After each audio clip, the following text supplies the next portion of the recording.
ஆதியாகமம் 37:7. Genesis 37:7.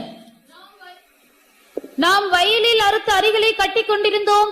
அப்பொழுது என்னுடைய அரிக்கட்டு நிமிர்ந்திருந்தது, உங்கள் அரிக்கட்டுகள் என் அரிக்கட்டை சுற்றி வணங்கி நின்றது என்றான். இது யோசேப்பு கண்ட ஒரு சொப்பனம். This was the dream that Joseph saw. நான் ஒரு வார்த்தை சொல்றேன். I tell one word. சொப்பனத்துல கூட நீ தோற்று போனதா சொப்பனம் வரக்கூடாது. Even in your dream you should not see it in that you are defeated. சொப்பனத்துல கூட நீ பாவம் செஞ்சதா சொப்பனம் வரக்கூடாது. Even in your dream you should not dream that you are sinning. நான் சொல்றது தேவனுடைய வசனம். I tell you the word of God. யூதாவில நீங்க பார்க்கும் பொழுது when we read in Jude, சொப்பனக்காரராகிய அவர்கள் தங்கள் மாம்சத்தை சொப்பனத்திலே தீட்டுப்படுத்திக் கொள்கிறார்கள். They who are dreamers they defile their bodies in their dreams. அப்படிப்பட்ட ஜீவியம் நமக்குள்ள. அதனால தான் நான் சொல்றேன், சொப்பனத்துல கூட நீ பாவம் செய்ய கூடாது, சொப்பனத்துல கூட நீ தலை குனிய கூடாது. சொப்பனத்துல கூட நீ எப்படி தான் நிக்கணும், உன் அரிக்கட்டு நிமிர்ந்து நிற்க வேண்டும். That is why I say in your dreams also you should never be confounded, you should not be putting down, but your sheep should stand upright in a dream. யூதாவில 8ஆம் வசனத்தை பார்க்கும் பொழுது